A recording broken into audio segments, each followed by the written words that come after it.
Hello and welcome. As you can tell by the title, I'm the obsessed movie man, O.M.M. There's not a whole lot more that anyone can say about the Star Wars prequels. People have talked to death about why they don't work, and even though they do have defenders, there tend to be a lot more who dislike them, be it in terms of filmmaking or how it represents the original three films. But even from something as poorly made as those films, some good things can come out of it, and for me, that was the 2008 Clone Wars television show. There was a 2D TV show as well, but truthfully I didn't really watch it as the prequels left a sour taste in my mouth. The same thing can be said about this show. I wrote it off and wanted nothing to do with it. But a lot of people told me that not only was it a good show, but it also fixed a lot of the problems with the prequels. So I recently binged through all of the episodes, watched the movie, and read the novel Dark Disciple, and I can safely say that yes, a good deal of the problems with the prequels are solved here, be it in the writing, characters, investment, and so on. Characters who I thought I'd never care to learn anything about, such as Kit Fisto or Ki-Adi-Mundi, are now memorable to me. One character that had absolutely no personality, Darth Maul, is now among my favorite Star Wars villains. That dreaded romance between Padme and Anakin that I couldn't take seriously is now believable to me. It's almost like this isn't even from the same universe. For the most part. Okay, so there are still problems with the show. A lot of the lore set up from the prequels is still present here, such as midichlorians and the Trade Federation. The idea that Palpatine's scheme was undetected by the Jedi for so long is still incredibly baffling to me, given that there are multiple times when they could have deduced that he was behind it. Mace Windu is still a big jerk, and Obi-Wan's main mode in the series is annoyance, and while Anakin is very much improved, to the point where I like the guy, he does occasionally turn back into a crazy man. Oh, and need we forget Jar Jar? Please let us forget Jar Jar. That being said, these aspects don't hinder the show all of the time, as the characters are for the most part very well likable, and while the plots can sometimes be convoluted, they are told in such a fun and entertaining way that you enjoy the ride they take you on. The main premise is that the show is set between episode 2 and 3, and we see the events of the Clone Wars. There's the Army of the Republic that is made up of clone soldiers and Jedi generals, and then there's the Separatists who are led by Count Dooku and General Grievous, and they are in command of a useless droid army. Oh, I'm so sorry. That droid army is so effective. Now this was always meant to be a TV series, but at the last minute George Lucas decided he wanted to put the first 4 episodes in theaters as a film. Not the best idea, George. One producer stated that the sudden decision to make those episodes into a film added to the challenge the creators faced in starting the show. You can tell that the movie was supposed to be a television show right from the start, and the story arc of Jabba's missing son does not feel like it warrants a theatrical treatment. There's not a whole lot to talk about the film, but as to the show itself, there's a ton. I love the episodic nature of the series. I mean, duh, it's a TV show has episodes, I know that. But I mean, I love how it's reminiscent of the type of TV serials that George Lucas probably watched when he was a kid. The kind where you have a theatrically over-the-top narrator explain what previously happened in order to get you up to speed quickly. It's cheesiness at its finest. We get to experience so many different worlds, some made brief appearances in the prequels, and others are brand new. They all have very creative and distinct looks to tell them apart. Mandalore is all white and regal, while Ryloth has a lot of browns and has kind of a rocky terrain. Now for a show titled Clone Wars, it's obvious that we'll sometimes focus on the clones, but I didn't realize the scope of their importance on the show until I saw it. The clones all have the same voice actor, D. Bradley Baker, and it must have been a stressful task to play every single clone and give them all distinct personalities. It's so amazing to listen to him and spot the differences in how he voices each one. It's even more unbelievable when the episodes center only on clones and Baker has to hold conversations with himself. As to which one is my favorite, that's hard to tell. I really liked Fives. He was probably my favorite of the Domino Squad. I also liked Gregor, even though he was only in one episode in the show. 99 was also a character that I liked. He was a deformed clone trooper, very Igor-like, and inspired some of the troops. But even though it is a cliché, Captain Rex was probably my favorite. He's probably in most of the episodes, so he gets the most development.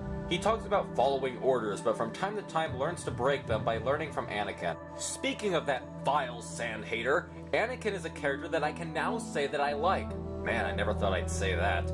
I see why Obi-Wan considered him to be a great pilot, and I can see why people would like him. He's a charming troublemaker, he smiles and laughs, and he cares about others and not just himself. In fact, he even messes around with Obi-Wan and takes delight in learning that Obi-Wan had a girlfriend at one point. Anakin isn't perfect though. There are some moments when he reverts to being whiny, and it's annoying here as it was in the prequels. There's even an episode where it looks like he's going to murder Padme's former boyfriend. These moments don't happen too much though, and the better parts of Anakin tend to be what I remember more.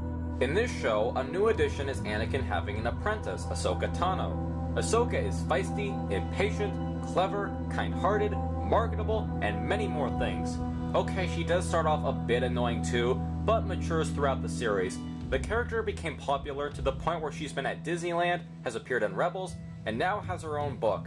She's a great character and has fun storylines, with her last storyline being my favorite. In terms of improving characters, the second most improved one was Darth Maul. In fact, you can argue this is the start of his character, because he had absolutely none in his first appearance. The character is found to be alive on another planet without his legs. You figure out how he got to this planet, but he's basically gone insane. He does get his legs and sanity back, and the only thing that motivates him is his revenge on Obi-Wan. Maul is barbaric, hateful, merciless, and smart. He is very smart, which is a characteristic I really like in him. He's not a mindless thug like in Phantom Menace. Here, he's one step ahead of everyone, and is very much like an evil genius. Maul's storyline is my favorite of the show, and it's not just about him, but also the conflict that's been brewing with Mandalore. I've often wondered who the Mandalorians were, as I vaguely heard about them and knew that Boba Fett wore their armor. Speaking of Boba Fett, he comes into play in the show, and while it's cool you get to see him develop more, the main takeaway are the bounty hunters who help him and go on to appear in the show a lot. Aurra Sing is my favorite of his group. She was a character that made a brief appearance in The Phantom Menace, but is fleshed out here as a sadistic and calculating bounty hunter. She's also kind of a parental figure to Boba, teaching him how to be a bounty hunter and steering him away from alcohol. Oh, is the little baby Boba not allowed to have a Twinkie Twink? Another favorite bounty hunter of mine is Bossk. Again, he made a brief appearance in The Empire Strikes Back, but he's shown to be a fearsome warrior and also very dedicated to Boba. The bounty hunters are all very interesting in that they can act like great friends one minute and then stab each other in the backs the next. Of course, one does not talk about Clone Wars bounty hunters without mentioning the best of them all, Cad Bane. Again, I heard vague things about this guy, but I didn't understand why people liked him. Then I saw his introduction in the show, and holy hell was this guy cool. He has a great design with his blue skin, glowing red eyes, and a wide-brimmed cowboy hat. He very much reminds me of a Western character similar to ones Clint Eastwood played. Cad is the best at his job, and it always comes at a high price. And I'm just going to say it, I like him more than Boba Fett. Yeah, bring on the hate! I mean, Boba Fett has a cool look, but seriously, in the original trilogy, what does he actually do? The most I remember him doing is shooting rope at Luke. He does more in the Star Wars Holiday Special than the original trilogy. And while the stuff that he does in Clone Wars is okay, there's no denying that Cad steals the show. I hear the two are going to meet in Rebels, and I'm really excited to see the galaxy's true best bounty hunter come back. Another great character in the show is Asajj Ventress, Count Dooku's assassin. She was introduced in the first Clone Wars show and carried over here. It's really cool to see a female darkseid user, and I love the progression of the character. She starts off as a one-note villain like Grievous, but gradually develops into something better, but more on that later. So after listing all of these great characters, you might be thinking that one of them is my favorite. They're all great, but my absolute favorite is not among those mentioned yet. That distinct honor would go to Hondo Ohnaka. Ah, Hondo, you've provided me with hours upon hours of entertainment. Watching his first episode, I had no idea he would be a reoccurring character. Hondo is the leader of a group of pirates, and in his first episode, he captures Count Dooku and plans to sell him for a reward. He then captures Anakin and Obi-Wan and plans to do the same. The interesting thing about Hondo is that depending on the story, he can be the hero or the villain. At one point, he even states it depends on his mood. Jim Cummings provides the voice for Hondo, and you can tell that he is having the time of his life playing this character. I wonder if some of what Hondo says is ad-libbed as well, because there are a lot of great lines from him that sometimes don't feel like they're in the script. Again, this is another character that I look forward to seeing again when I get to Rebels. But great characters are nothing without great stories, and the Clone Wars excels at telling great stories. I've mentioned a few already, such as the Mandalore episodes, and the last storyline with Ahsoka, but there are other great storylines in the show as well. There's an excellent set of episodes involving Anakin, Obi-Wan, and Ahsoka, where they arrive on a planet called Mortis, that basically is the center of the Force. The group meets a being called the Father, who is the embodiment of the balance of the Force, the Daughter, the embodiment of the light, and the Son, the embodiment of the dark. They summon our heroes to determine if Anakin is indeed the Chosen One. We get a lot more insight into the Force, and we see a lot of temptation shown to not just Anakin, but to the other two characters as well. There's another great storyline where we follow Asajj Ventress, who was recently abandoned by Dooku, and she returns to her home of Dathomir. The males are the same type of beings that Maul belongs to, and the females, who are superior, look like Ventress. After failing to kill Dooku, he sets out to wipe out the females of Dathomir. It's a great fight with Ventress and her sisters fighting, an undead group of Dathomir warriors, Grievous fighting, and useless droids being taken apart. But wait, there's more! There's an episode that's a giant homage to Seventh Samurai, where Obi-Wan, Anakin, and a group of bounty hunters must protect some villagers from Hondo and his pirates. In fact, the episode is dedicated to Kurosawa. We also have a great set of clone-centric episodes, with my favorite being one where Rex and the 501st have another Jedi Master temporarily replace Anakin, and this guy is ruthless and a bigot towards clones, and it's sometimes hard to watch the clones go through this. As you can tell, I really like the show.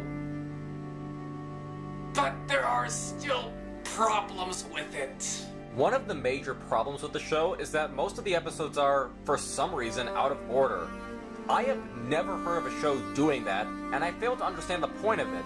If you were to watch the show in the order it was released, plot lines would be confusing, characters who you've already met get introductions, and if you've seen a character die, they would be in the next episode alive and well. Luckily, StarWars.com released the chronological order of the episodes, so that's how I viewed the show. Another aspect of the show that you might consider a criticism is the animation. It all depends on one's preference in this department. For me, it took some time getting used to, and even when I did get used to it, it can be jarring sometimes. There are moments when the characters look so dead and lifeless, and other moments where they show a good deal of emotion. I'm half and half on it. As per prequel tradition, there are some annoying characters. There's Jar Jar and the battle droids, of course, but there are other droids and characters that get on my nerves. There's this weird Peter Lorre-esque detective who's voiced by Tom Kenny, and looks like he's from a different show.